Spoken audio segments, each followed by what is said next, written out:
My dad thought I'd just hand over my inheritance, but when I refused, he called a family meeting and brought lawyers to intimidate me into giving it up.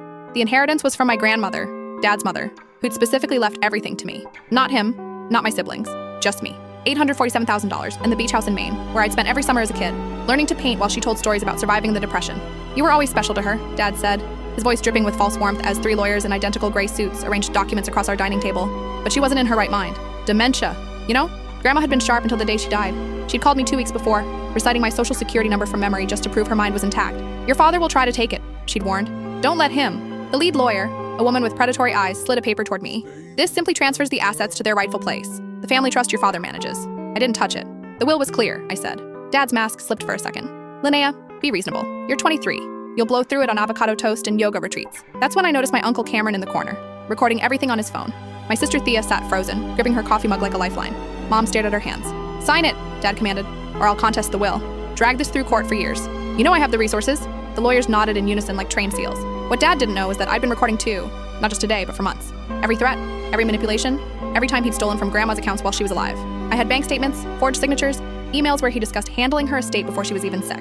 Actually, I said, pulling out my laptop, let's discuss what Grandma knew about your embezzlement. The room went silent. I opened the first file, security footage from Grandma's house showing Dad removing paintings, jewelry, and cash while she was at dialysis. Then the forensic accountant's report I'd commissioned showing $400,000 missing over 5 years. The lead lawyer's face changed. We weren't aware of any criminal activity. There isn't any. Dad snarled. She's bluffing. I played an audio recording. Grandma's voice, clear and strong. I'm removing my son from my will due to his repeated theft. Everything goes to Linnea, who has shown me what real family means. The lawyers began packing their briefcases. This meeting is over, the lead lawyer announced. Mr. Holt, you failed to disclose relevant information. We're terminating our representation effective immediately. Dad lunged across the table, grabbing for my laptop. Uncle Cameron finally spoke. Touch her, and I'm calling the police. I've been documenting your fraud for years, waiting for Linnea to be ready. I looked at Cameron, stunned. Grandma asked me to protect you, he said simply. She knew what kind of man my brother was. Dad stood there, calculating. Then he smiled. That same smile from when he'd convinced investors to pour money into his failed ventures. Fine, keep it. But you're dead to me.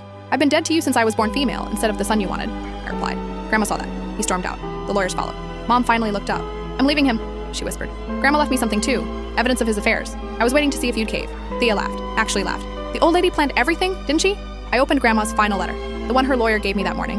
My darling girl. By now your father has shown his true colors. The money is yours, but the real inheritance is freedom from his control. Use it wisely.